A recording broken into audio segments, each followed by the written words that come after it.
Hello po sa inyo mga ka-Shansky, kumusta po kayo? So kung kayo po ay maraming mga problema sa ping pananalapi, kayo po ay maraming utang, kayo po ay paun sa utang. At kung kayo po ay malakas sa inyong paniniwala, kayo po ay positibo sa ganito mga pampaswerte, pues gawin niyo po ito agad. But anyway, bago po ang lahat, inayos ko lang po i-promote sa inyo para po sa mga gusto ng mga pampaswerte. Sa inyong mga negosyo, sa inyong mga trabaho, sa inyong mga career, kung kayo po ay mahilig maglaro ng anumang uri ng sugal, meron po tayong pampaswerte dyan. Para po sa mga interesado ay mag-PM naman po kayo sa akin. So gamit lamang po yung ating dahon ng laurel. Ito po ay makakatulong dahil ito po ay malakas mag-attract ng swerte, lalo po sa usaping pananalapi. Dahil ang laurel po ay ibig sabihin sa Latin ay laura. Ito po ay success o tayo po ay magtatagumpay kung ano man po yung gusto nating i-manifest o gusto nating makamit. Okay? So, dito po sa dahon ng laurel mga ka-Shansky, isulat nyo lang po itong ating mabisang orasyon na kung saan ito po ay makakatulong para lumapit po sa atin ang swerte. Dahil kung kayo po ay nagtataka na tila kailap kay dalang po ng swerte, kayo po ay minamalas, na kayo naman po ay nagsusumikap, kayo naman po ay hindi tamad.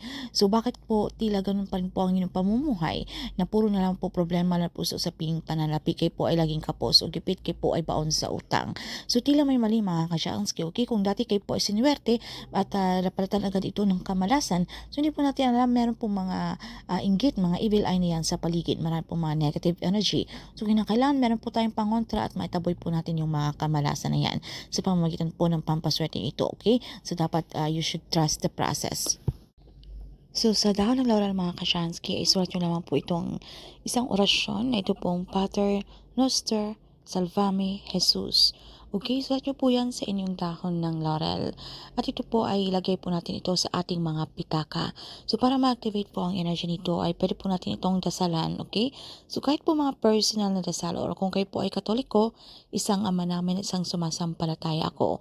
Pero kung iba po ang inyong reliyon, wala pong problema, alright? So kahit mga personal na dasal, sabitin nyo po ang inyong mga intensyon, kung ano po yung mga problema nyo, lalo po sa saping pananalapi. Dapat palakasin nyo po ang inyong paniniwala na sa pamagitan po ng prosesong ito na ito po ay kung ano po yung ating hinihiling ay ito po ay mangyayari. Kayo po ay dapat maging positibo dahil alam nyo po na ito po ay deserve nyo po ang bagay, okay?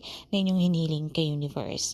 And then i-claim, i-affirm nyo na po sa inyong mga sarili ang mga swerteng darating. Sabitin nyo lang po yung ating mantra. Thank you universe. Now I'm ready to receive the blessings. At kapag tayo po ay sinasambit po ninyo ang inyong mga intensyon, iwasan niyo po ang salitang sana, okay? Dahil ang sana po ay isang negatibo at meron pong pag-aalangan at hindi po kayo sure sa inyong mga hiling, alright? Dahil dito po ay tayo po ay talagang sure na ito po ay mangyayari. Dahil deserve po natin yan. And then pagkatapos mga ka-Shansky, pwede niyo po itong ilagay sa inyong mga pitaka. So everyday mga ka-Shansky, like sa umaga, tanghali, at sa gabi, or pwede po kung sa tanghali, pwede po hapon, alright?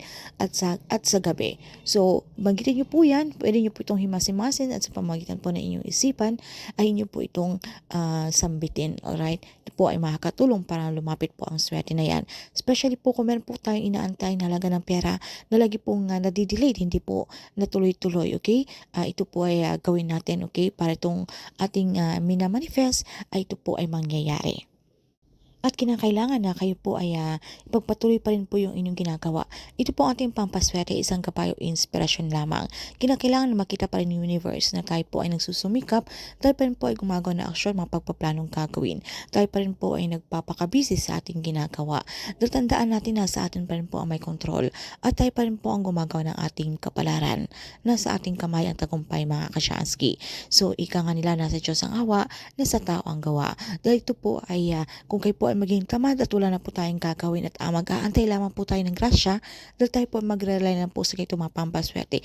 Hindi po ito ganun mga ka-Shansky. So kinakailangan na tayo pa rin po ay pagpatuloy natin yung ating ginagawa.